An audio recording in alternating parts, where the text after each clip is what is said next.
bien, pues muy buenos días a todas, a todos nuestros queridos amigos que nos están siguiendo, que están interesados en nuestras jornadas. Hoy es la última jornada de las jornadas de este año y como conferencista magistral tenemos a un muy brillante académico a pesar de su juventud. Tuve el gusto de conocerlo hace poco aquí en el instituto. Ya verán ustedes que es más que una promesa. Se trata del doctor Michael Denk. Algunos datos muy breves de su brillante carrera. Completó sus estudios de Derecho con especialización en Administración Pública en la Universidad Johannes Kepler en 2018. Durante sus estudios trabajó como estudiante asistente en el Instituto de Derecho Financiero, Derecho Fiscal y Política Fiscal. Después de graduarse, trabajó como asistente universitario en el Instituto de Derecho Administrativo y Ciencias Administrativas, así como investigador asociado en el LIT Law Lab del Instituto Tecnológico de Linz a partir del 2019. Realizó una estancia de investigación en nuestra universidad recientemente y se incorporó también en este año al Departamento de Derecho Energético del Instituto de Energía de la Universidad de Linz Johannes Kepler como investigador junior. Sus intereses de investigación anteriores incluyen el derecho de protección de datos, así como temas legales relacionados con regulatory sandboxes, inteligencia artificial y realidad virtual. El tema que nos va a hacer el favor de presentar Michael esta mañana, a quien agradezco mucho que haya aceptado estar con nosotros, es la realidad virtual como herramienta de verdad, usos, desafíos y limitaciones como evidencia en procesos legales. Como verán ustedes, es un tema de suma importancia que está vinculando realidad virtual, reformas digitales, inteligencia artificial y epistemología jurídica aplicada. Pues adelante, mi querido Michael, adelante, cuando tú así lo desees, the floor is yours. Muchísimas gracias, doctora Onosue. Pues muy buenos días y muchísimas gracias de nuevo por la invitación. Es un honor y un placer estar aquí con ustedes, presentarles un fenómeno o un método bastante innovador, y eso es para la determinación judicial de los hechos, entre otros usos. Durante la pandemia de COVID-19, fue necesario retransmitir las vistas judiciales mediante tecnología de video y audio. Y este avance, que es técnicamente poco sofisticado, nos permite pensar en dar nuevos pasos en la transformación de los procedimientos mediante aplicaciones inmersivas. A saber, les hablaré de las posibilidades de presentar pruebas utilizando la realidad virtual. En primer lugar, diferenciaremos entre dos tecnologías: la realidad aumentada, lo que es la AR, y la realidad virtual, la RV. Explicaré la tecnología que existe en cada caso y presentaré ejemplos internacionales de su uso. Después mostraré los campos de aplicación que ya existen o que serán concebibles en el futuro para ambas tecnologías. No obstante, nos centraremos en la realidad virtual, la RV, y con ella existen tres ámbitos principales de la aplicación en el contexto jurídico. Primero, con fines de formación. Segundo, la celebración de una audiencia en RV. Y tercero, el uso de la tecnología como prueba en procedimientos judiciales y administrativos. Y esto será el tema clave de esa presentación. Especialmente en estos procedimientos de la RV, a veces surgen problemas psicológicos especiales. Trataré algunos de estos problemas y me referiré a ellos desde un punto de vista jurídico. A grandes rasgos se distingue entre realidad virtual y realidad aumentada. La RV es una aplicación totalmente digital. Este mundo digital puede percibirse a través de unas gafas de RV, y se trata de una pantalla montada en la cabeza que crea un entorno simulado. Realiza un seguimiento de los movimientos de la cabeza del usuario para mostrar un mundo 3D correspondiente al tiempo real, lo que permite al usuario sumergirse de forma interactiva y visual en mundos virtuales. La realidad aumentada, en cambio, significa realidad ampliada. En ella, el usuario no se sumerge en un mundo artificial como ocurre con la RV, sino que percibe en el entorno existente lo que amplía con información y elementos digitales con la ayuda de un dispositivo como un smartphone o unas gafas que introducen un objeto en el entorno real. De esa manera, la realidad aumentada superpone datos digitales y imágenes en el mundo real, enriqueciendo la percepción actual del usuario con información adicional o experiencias interactivas, así permitiendo a los usuarios interactuar con ambos mundos simultáneamente.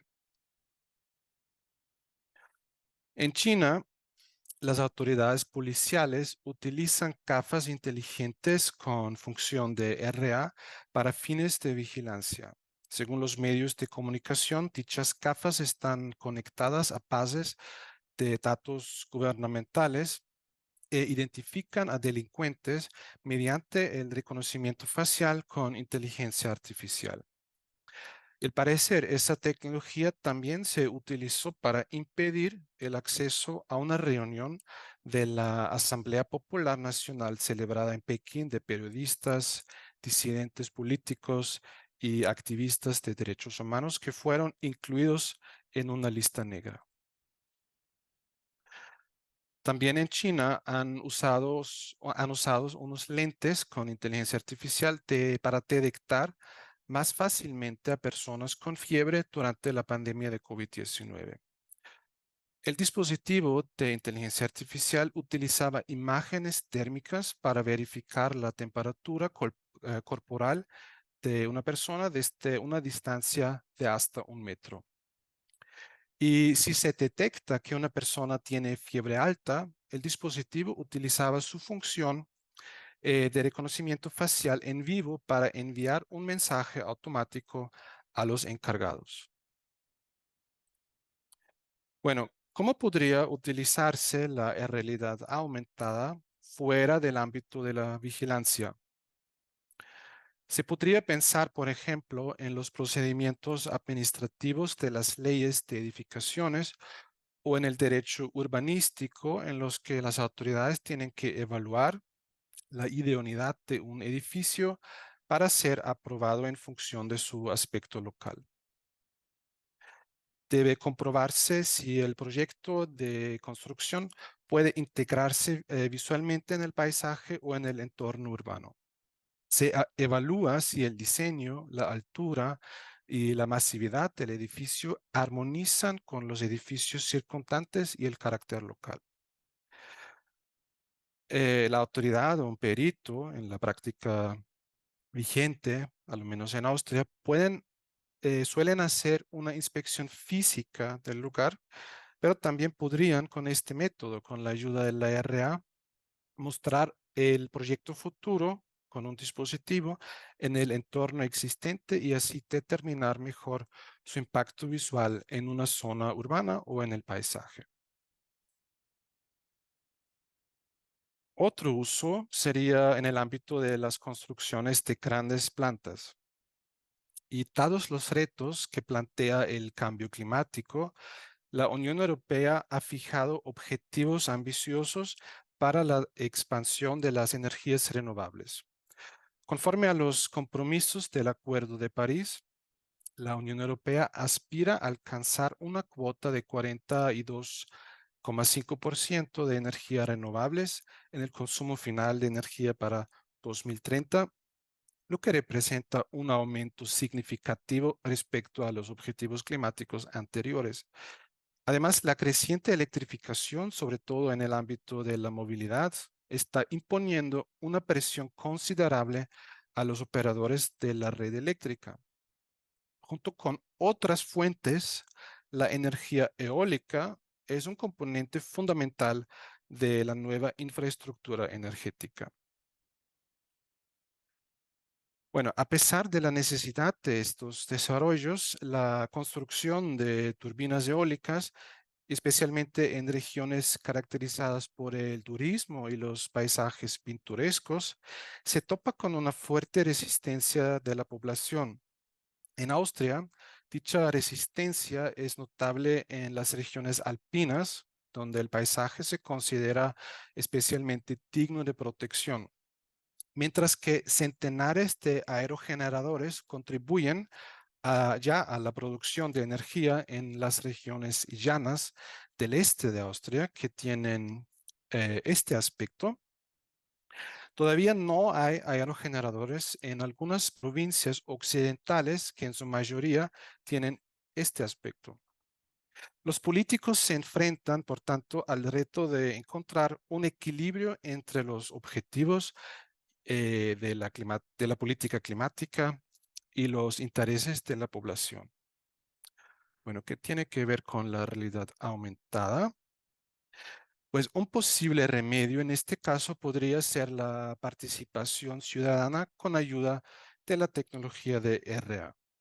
Un proyecto de mi instituto se está utilizando la tecnología de RA para trabajar con los residentes locales a fin de determinar en qué lugares de su vecindario sería concebible y aceptable la construcción de aerogeneradores.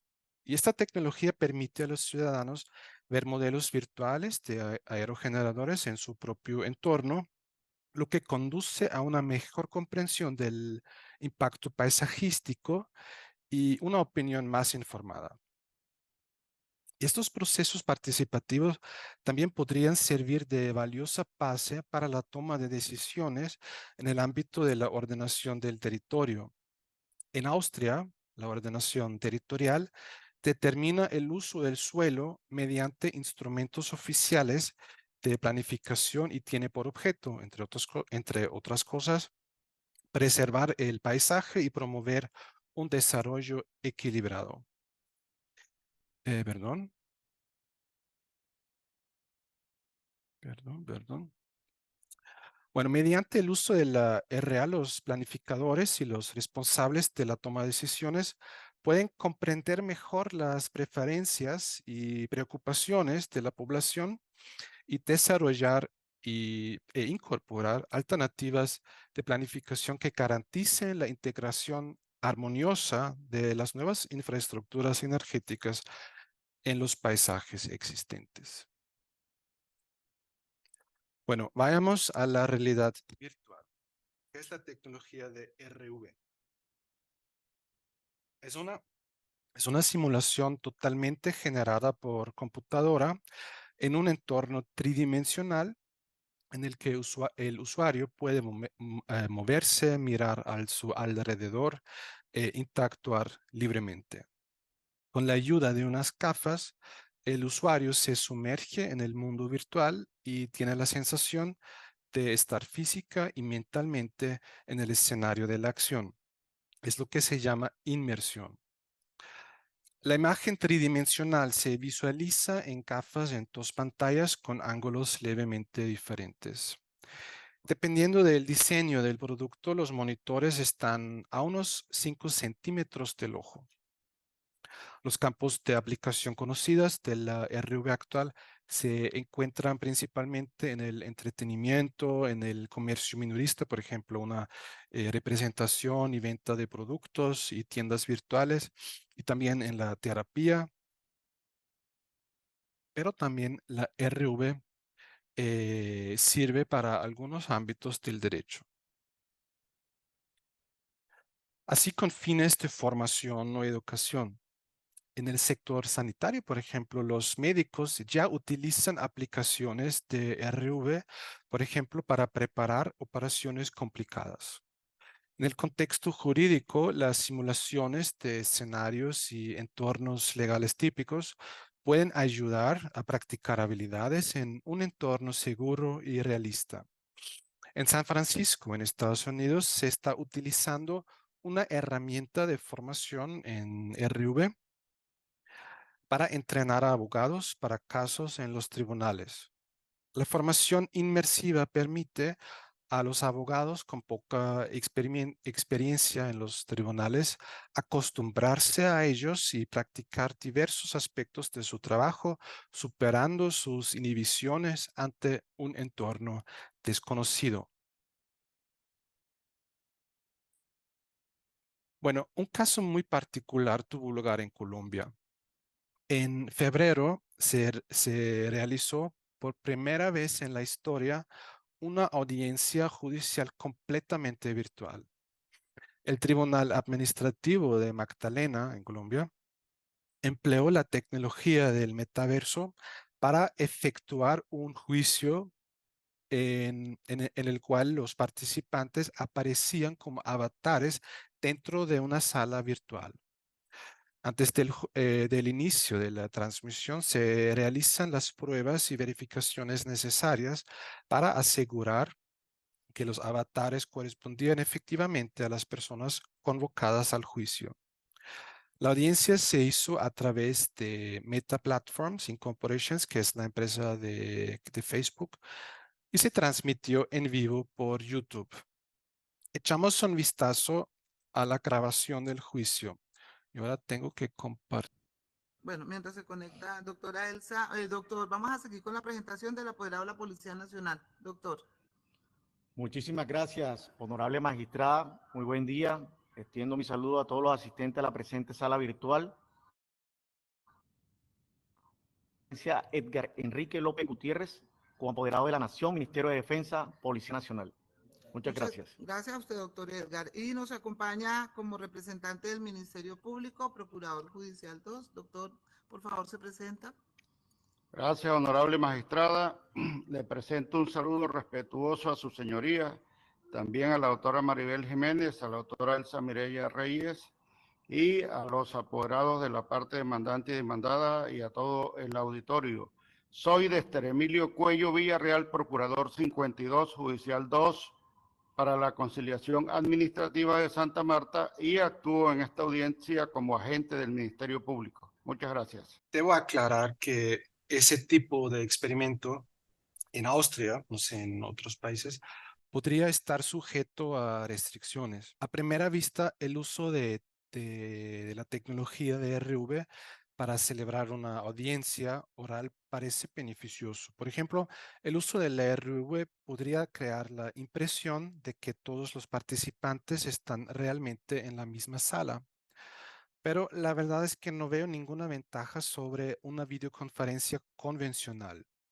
Y eso da lugar a un problema, y es que no está claro si la limitada percepción de una declaración como avatar perjudica la libre valoración de las pruebas.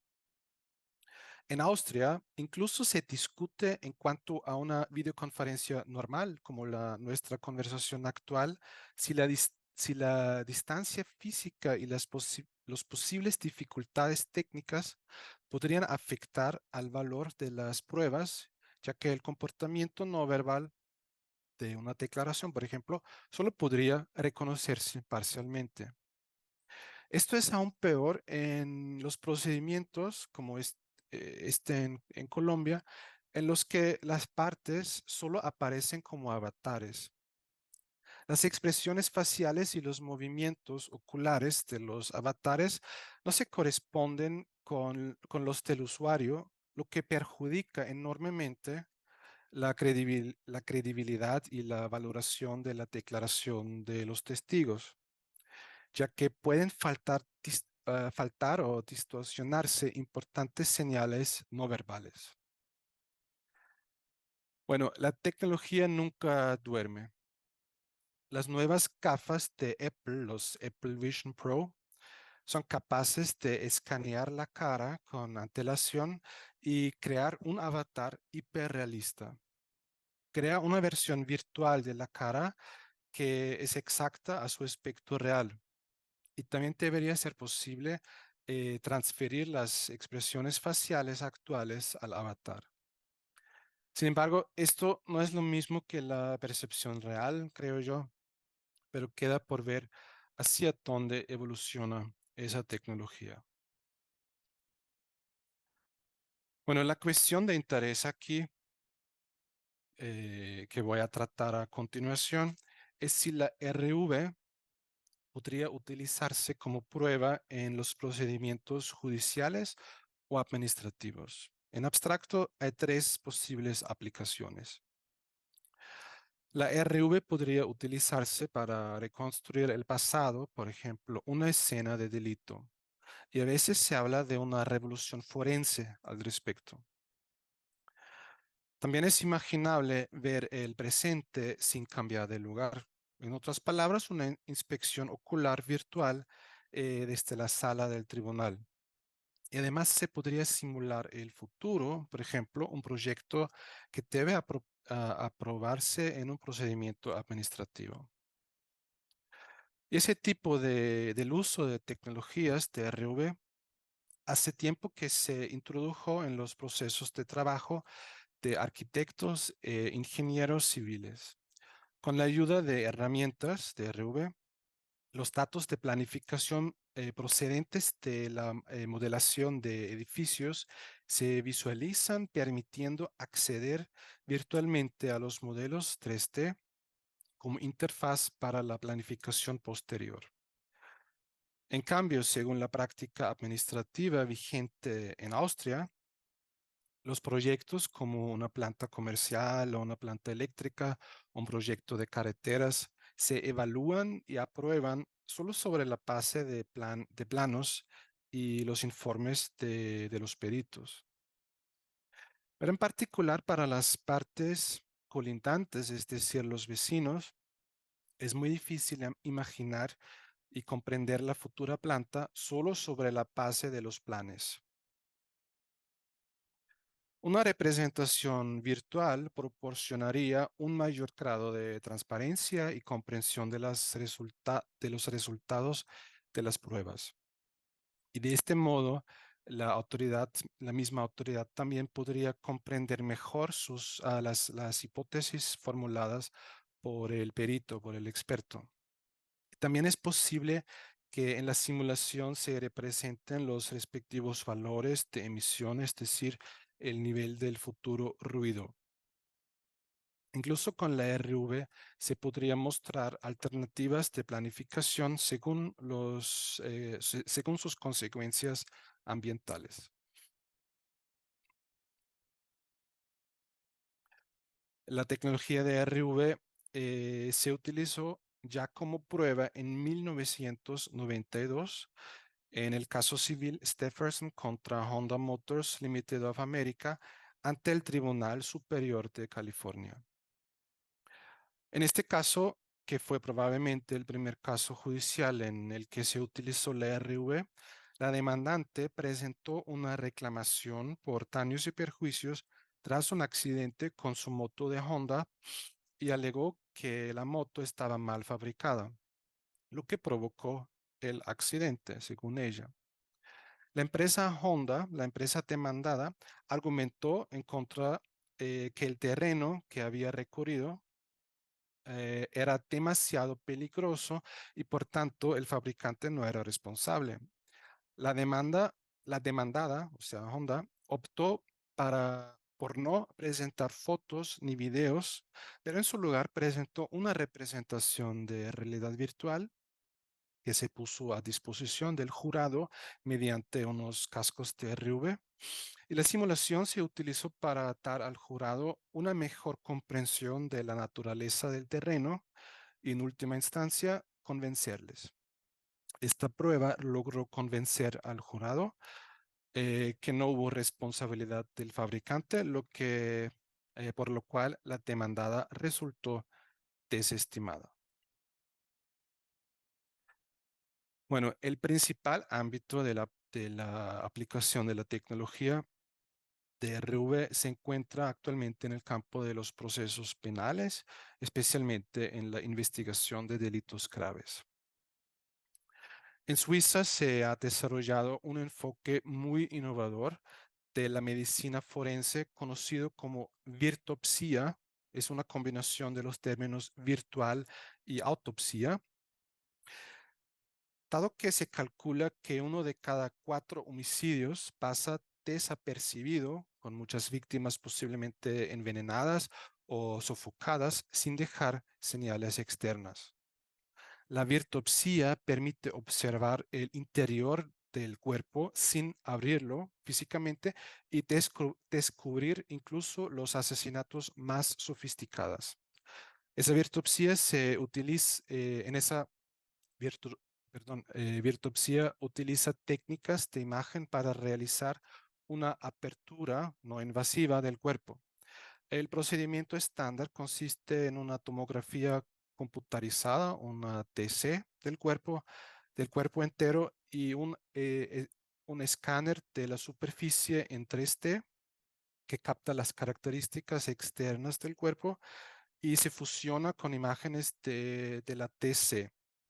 El resultado es un conjunto de datos digitales del cuerpo que está disponible como modelo 3D giratorio. Pero no solamente se escanea cuerpos, sino sobre todo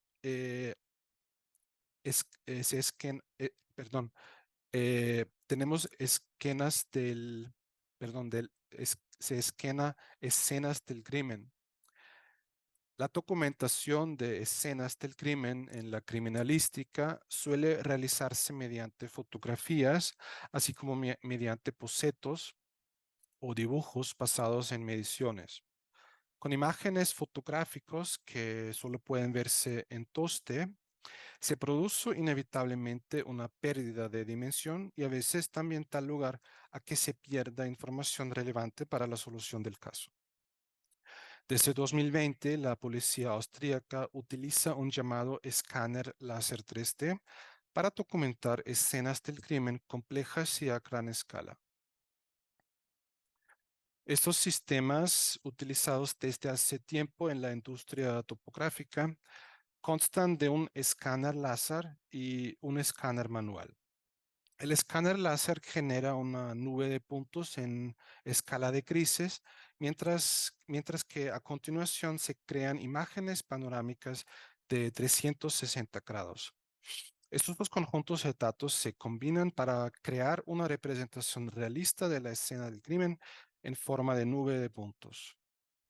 En particular, las escenas del crimen complejas pueden capturarse en 3 dimensiones y conservarse de esta manera. Esto permite a los investigadores volver a la escena del crimen en cualquier momento y llevar a cabo más trabajos analíticos, como el análisis de salpicaduras de sangre o reconstrucciones balísticas, como la trayectoria de la bala y la reconstrucción de sonidos. Muy a menudo, especialmente en el caso de accidentes de tráfico, la escena del crimen no está disponible permanentemente en su forma original. Con este método, la escena del crimen se conserva para siempre, casi para siempre, y permite volver virtualmente a ella en cualquier momento. La tecnología 3D ofrece una visión global y sinóptica que supera con creces los extensos expedientes con fotos bidimensionales. En un entorno 3D, los usuarios pueden obtener una visión amplia y detallada de un proyecto o una escena. En Suiza, otra vez Suiza, estas inspecciones virtuales de la escena ya tienen lugar en los tribunales. Por primera vez en un juicio por asesinato en 2021. En este caso, una inspección real para todas las partes implicadas habría llevado mucho tiempo porque la escena del crimen estaba en Mallorca, en España. Especialistas volaron a Mallorca para la grabación y la medición del edificio y escanearlo virtualmente. Durante el juicio, uno de los expertos se puso unas gafas de RV mientras apareció una casa de piedra en la pantalla del tribunal. Esto fue la finca alquilada donde tuvo lugar el asesinato. Junto a ella se ven manchas de sangre marcadas en rojo. Y los expertos utilizaron las imágenes para explicar al juez lo que pudo ocurrir entonces. En un caso penal alemán sobre un asesinato de 2 policías, el tribunal utilizó también una representación virtual del lugar del crimen. Las partes en el juicio utilizaron este paseo virtual para conocer mejor los disparos y debatieron, por ejemplo, las distancias entre los vehículos y los casquillos encontrados. Y en este caso, el propio juez del tribunal acudió a la escena del crimen virtualmente con unas gafas de RV, mientras los acontecimientos se transmitían a una pantalla.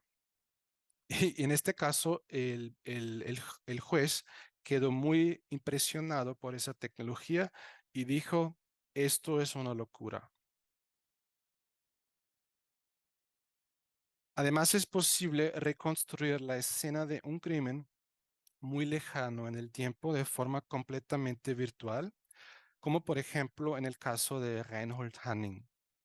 Reinhold Hanning fue condenado por el Tribunal Regional Alemán de Detmold como cómplice de asesinato en 170.000 casos. 170.000 casos.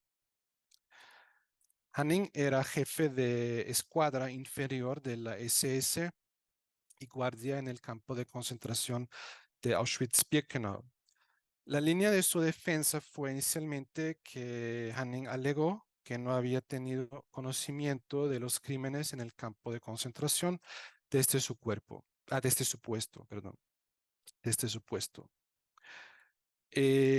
Con la ayuda de una reconstrucción virtual del campo, se pudo refutar esta afirmación. Se demostró que Hanning tenía una buena visión de las condiciones y los crímenes desde su puesto de guardia. Esa reconstrucción virtual se creó utilizando planos antiguos de las instalaciones y una imagen de láser 3D de las instalaciones aún existentes. El tribunal condenó a Hanning a 5 años de prisión. Él apeló y posteriormente falleció a los 95 años, por lo que nunca cumplió su sentencia.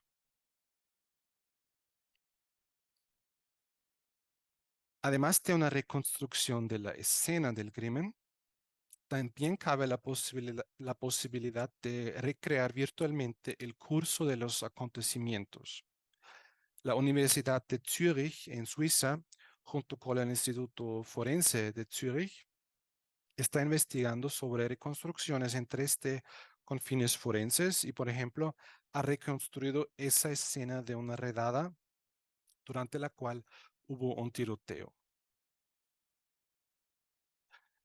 Si un crimen se reconstruye virtualmente, también es posible adoptar la perspectiva de los implicados, es decir, el presunto autor, el imputado, la víctima o un testigo.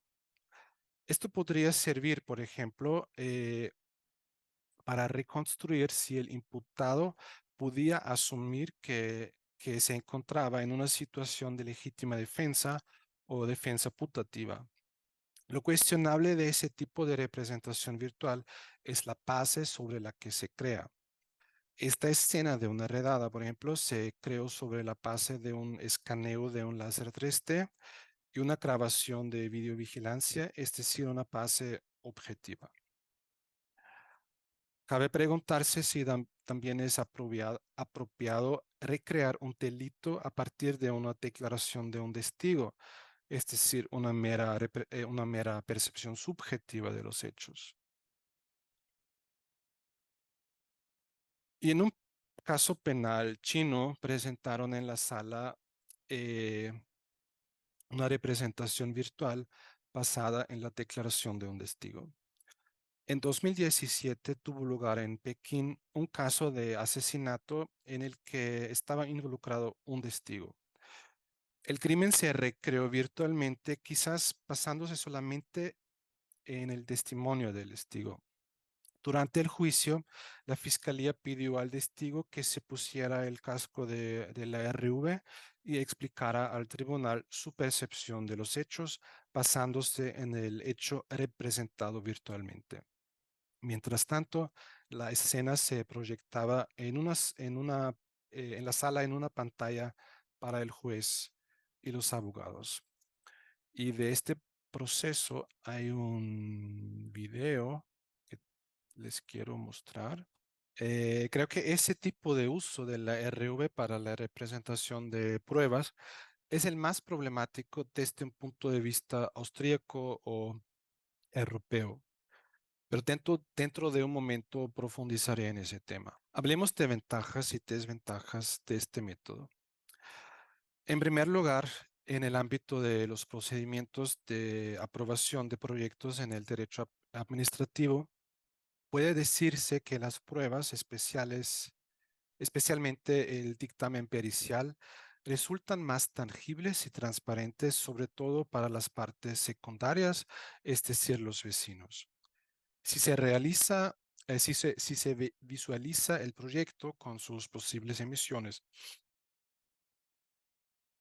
En cuanto a la escena del crimen, hay que hacer énfasis en la mejor imaginabilidad de los hechos, es decir, se trata de una experiencia sensorial de vivir la escena del crimen de primera mano. En lugar de hacer que el juez vea un video o mire imágenes, una representación virtual podría permitirle experimentar un suceso desde cualquier ángulo o punto de vista tal cual ocurrió en la realidad. Y ya no es un observador pasivo el juez, sino que puede interactuar activamente con las pruebas. Los modelos de RV brindan a los implicados en el proceso la oportunidad de explorar y navegar por las escenas de una forma que no puede realizarse en el mundo físico. Por ejemplo, pueden teletransportarse, volar o atravesar paredes para ver el entorno desde perspectivas inusuales. Creo que esto sería especialmente ventajoso en el caso de hechos complejos y dinámicos. Pues aparte de los altos costos que a veces supone una reconstrucción de ese tipo, dicha mayor imaginabilidad es también su mayor desventaja, ya que ese tipo de representación, que no es más que una realidad artificial, sugiere una cierta verdad. Y aquí entramos a algunos sesgos epistémicos. La posición epistemológica del realismo ingenuo o realismo directo supone que nuestra percepción refleja la realidad de forma directa y no adulterada. La representación de la RV puede influir en la percepción y plantear la cuestión de hasta qué punto los jueces y los testigos pueden distinguir entre la realidad virtual y la física.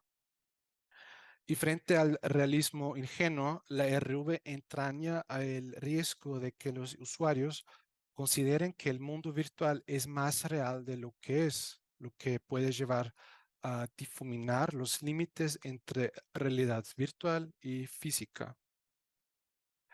El llamado poder de las imágenes, conocido por su fuerte poder sugestivo, desempeña aquí un papel crucial.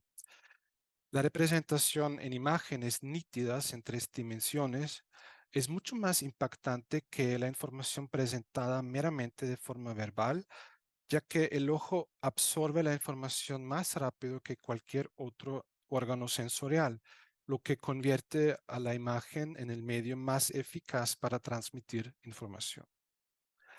La información percibida visualmente suele ser más convincente que la que solo se presenta verbalmente. Los estudios demuestran que los jurados recuerdan aproximadamente el 85% de lo que ven frente a solo el 15% de lo que escuchan. Cuando se utiliza la RV inmersiva para reconstruir hechos pasados, existe el riesgo de que los participantes en el juicio confunden la realidad reconstruida virtualmente con lo que realmente ocurrió.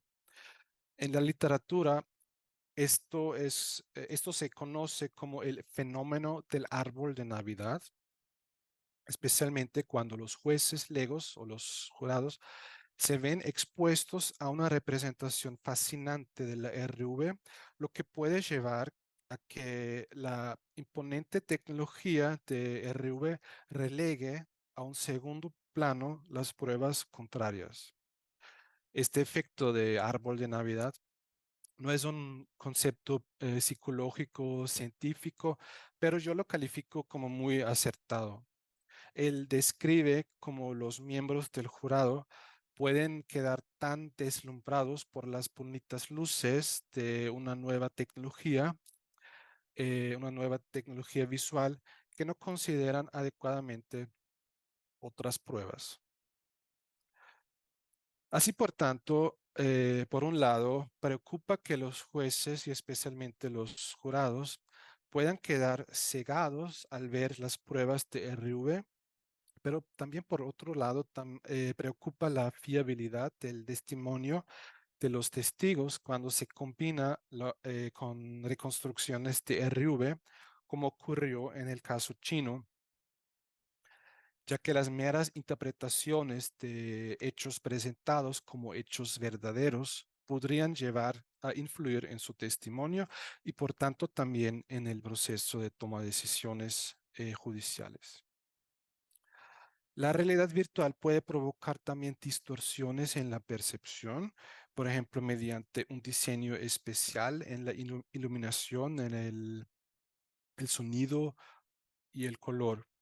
En Estados Unidos, el impacto de la RV es objeto de debate en la literatura y algunos afirman que una reconstrucción virtual de un crimen podría parecer demasiado realista y por tanto considerarse como prueba injusta.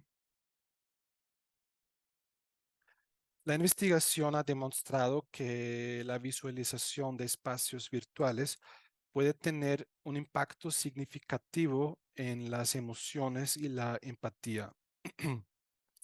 Otros problemas con la visión de la RV sería correr el riesgo de que las víctimas de delitos violentos se traumaticen y si se les pide que visiten virtualmente los lugares de los hechos. También la perspectiva desde la que se ve la RV puede influir en el juicio. Un estudio demuestra que el punto de observación de las animaciones de accidentes de coche generadas por ordenador puede influir en la percepción de la velocidad y también de la culpabilidad, ya que las distintas perspectivas mostradas a los conductores, a saber, desde arriba, desde dentro del coche y desde delante, crean diferencias significativas de la interpretación. Existen algunas tesis contrarias a este efecto distorsionante de la RV. Por un lado, se argumenta que la RV puede reducir las distorsiones epistémicas en lugar de aumentarlas. En este contexto entra en juego la pérdida dimensional de las fotografías, ya que en esas se pierde la eje Z, la profundidad, mientras que en la RV se conserva.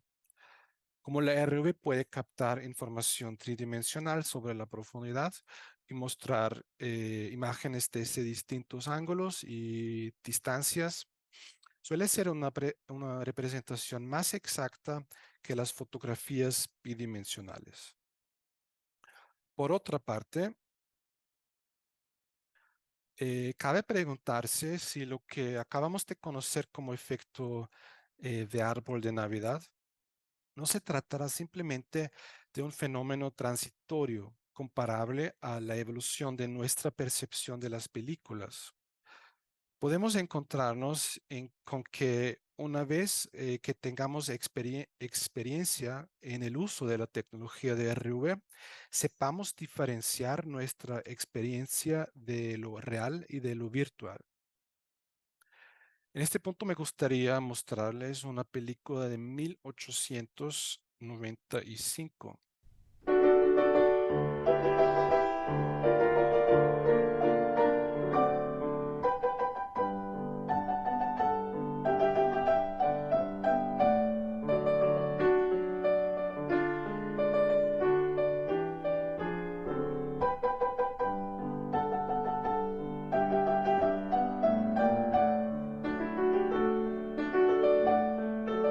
Se cuenta que en las primeras proyecciones publicadas de esta película, el público reaccionó con conmoción y miedo al ver el tren que se les acercaba en la pantalla. Se dice incluso que algunos salieron corriendo del cine pensando que un tren de verdad se dirigía hacia ellos. Pues con el tiempo nos dimos cuenta de que el tren no salía del cine, sino que permanecía en la pantalla. Esto podría suceder de forma similar con la RV.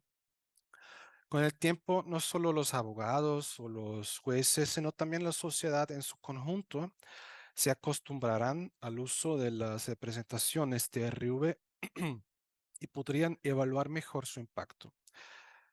Una mayor aceptación y familiaridad con la tecnología podría conducir a un mejor reconocimiento y evaluación de las posibles distorsiones y del poder persuasivo de las representaciones de RV.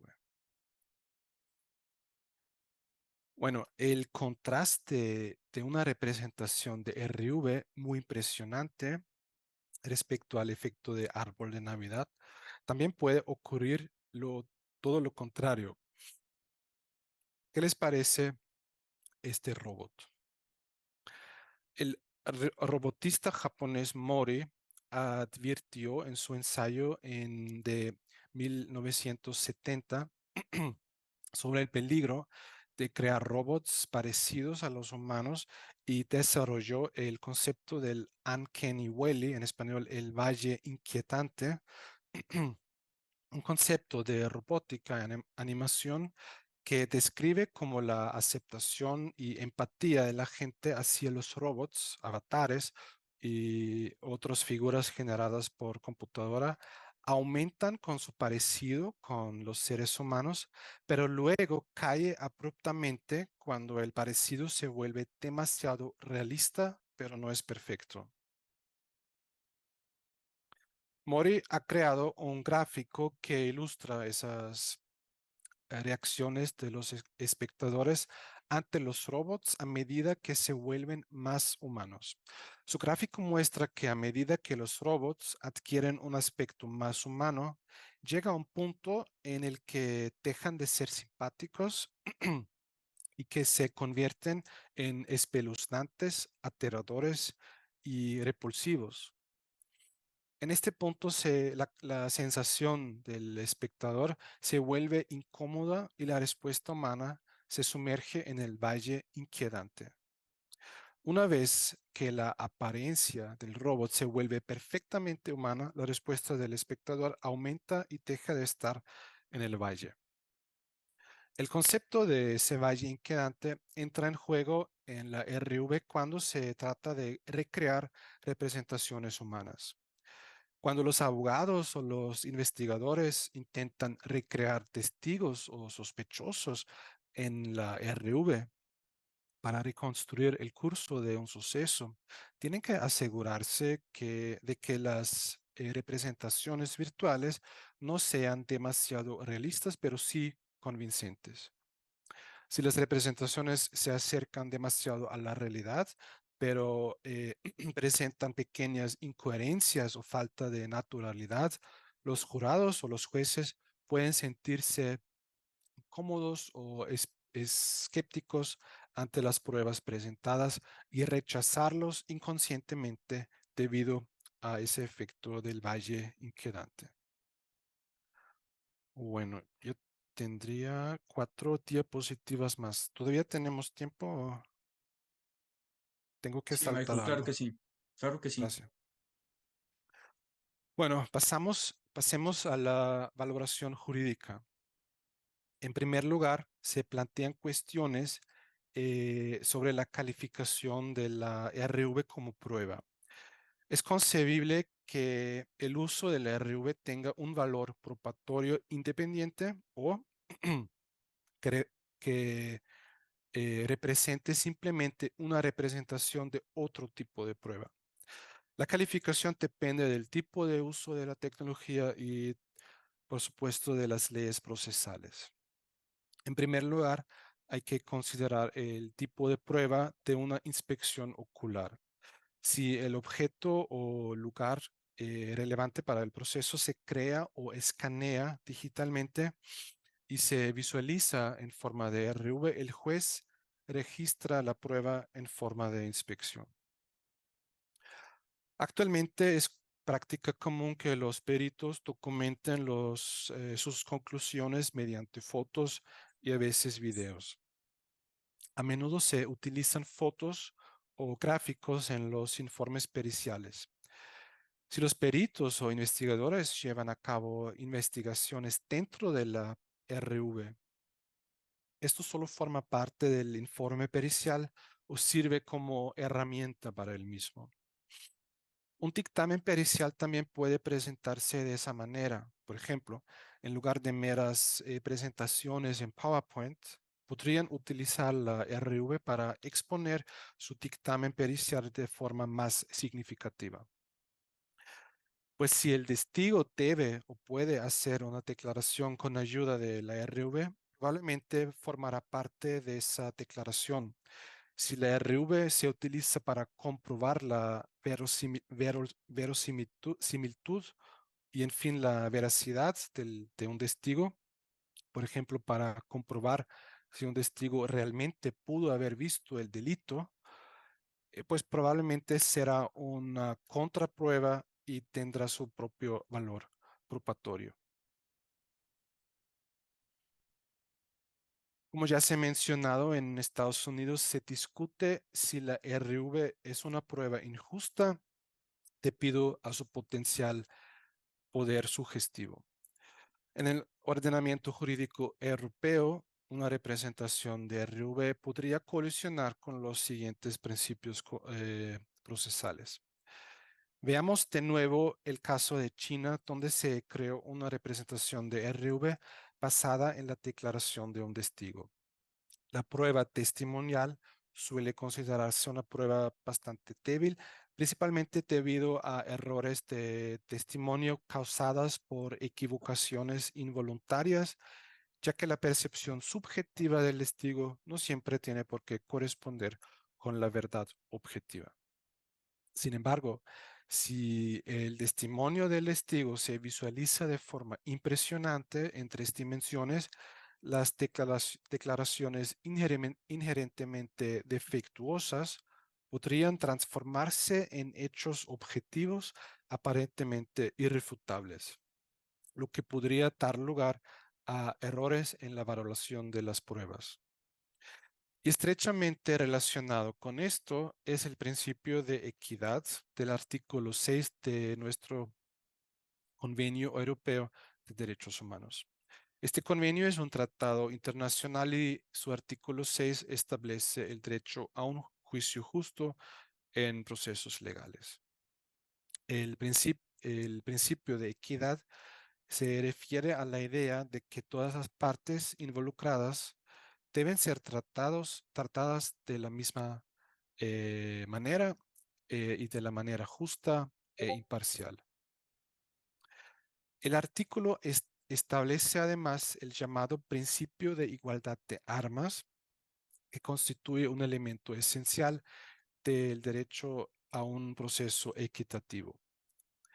Y como ya se ha mencionado, la RV puede ejercer una influencia sutil, es decir, después de que el tribunal haya visto la representación de RV, esto podría tener un efecto tan impresionante de que no se considere posible ningún otro tipo de los acontecimientos, es decir, el tribunal corre el riesgo de tomar una decisión sesgada, lo que violaría el principio de imparcialidad en virtud del artículo 6.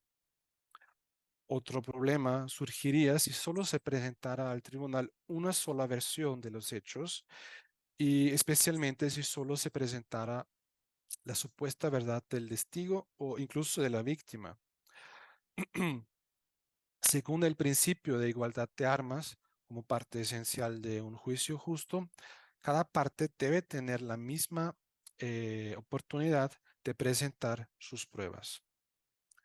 Y esa exigencia de igualdad de armas en el sentido de un equilibrio justo implica que todas las partes deben poder disponer de las mismas posibilidades y facilidades para presentar y defender su causa. Bueno, eso significa que la verdad, entre comillas, del reo debe presentarse de la misma manera. Si el reo se niega a declarar o afirma que no estuvo en el lugar de delito, pues se podría opinar que las pruebas unilaterales de RV no pueden presentarse en el juicio a la luz de la igualdad de armas. Esa igualdad de armas también requiere la aplicación de medidas, en particular en los procesos penales, para garantizar que las partes tengan acceso a los expedientes procesales de las autoridades. Este acceso a los expedientes es de crucial importancia ya que permite a las partes prepararse adecuadamente para el proceso y defender sus intereses con eficacia. Según la legislación procesal penal en Austria, el acusado tiene derecho a acceder sin restricciones a todas las pruebas que obren en poder de la Fiscalía, incluidas las grabaciones de imagen y sonido. Y esto incluye la posibilidad de ver estas grabaciones en cualquier repetición y a cualquier velocidad, por ejemplo, a cámara lenta. Con respecto al uso de la RV, eso significa que el acusado también tiene derecho a acceder sin restricciones a las representaciones de RV.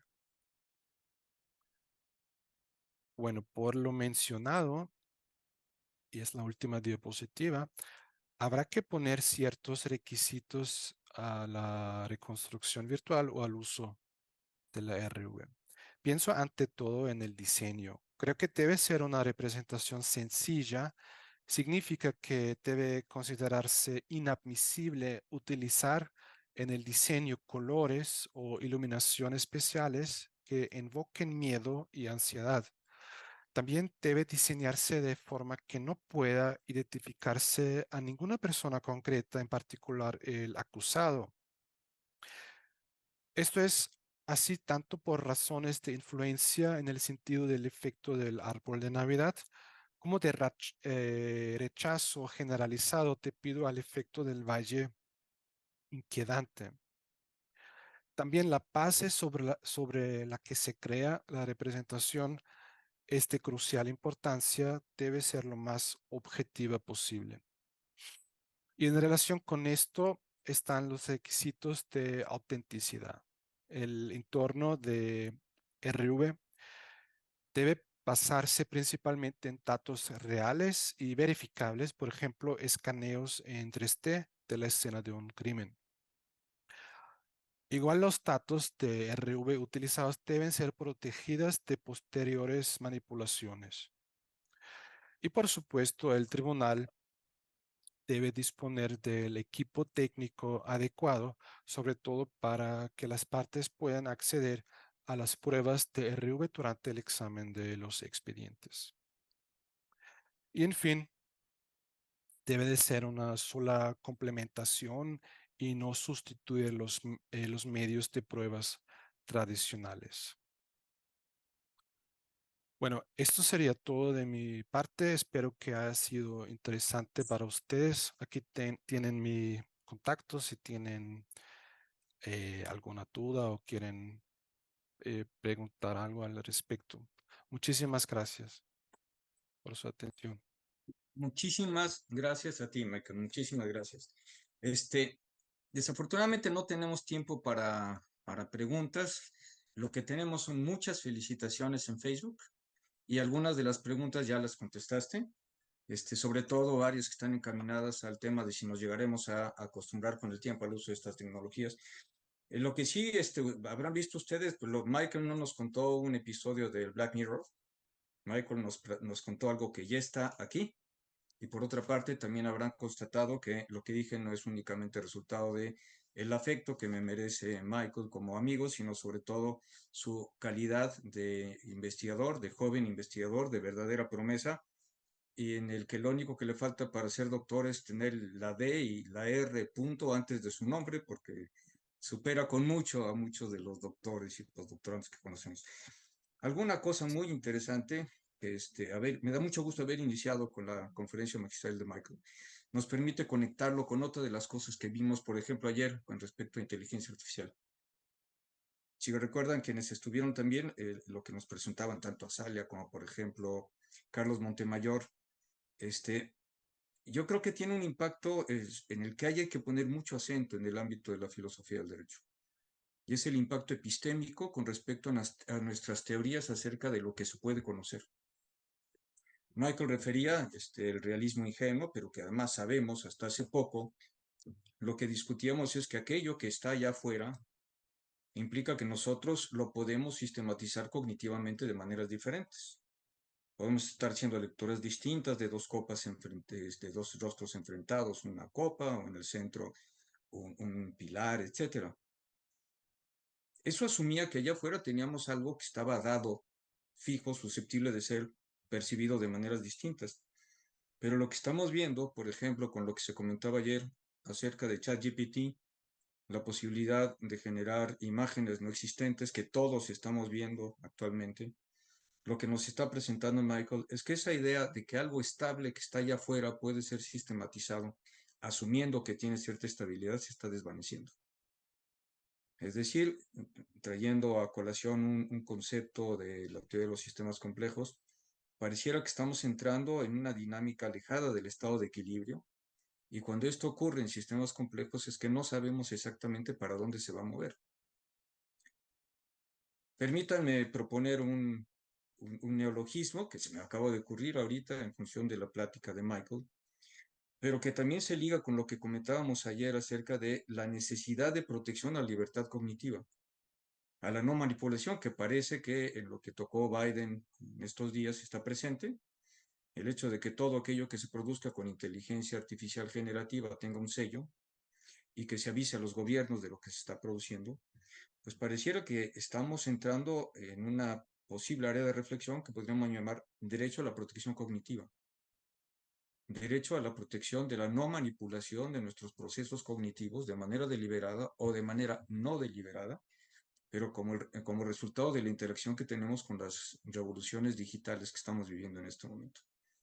Pues una vez más, mi querido Michael, muchísimas gracias por tu muy brillante ponencia, por haber abierto de esta forma la sesión de hoy, que básicamente está centrada precisamente en inteligencia artificial y muy especialmente en cognición y derecho.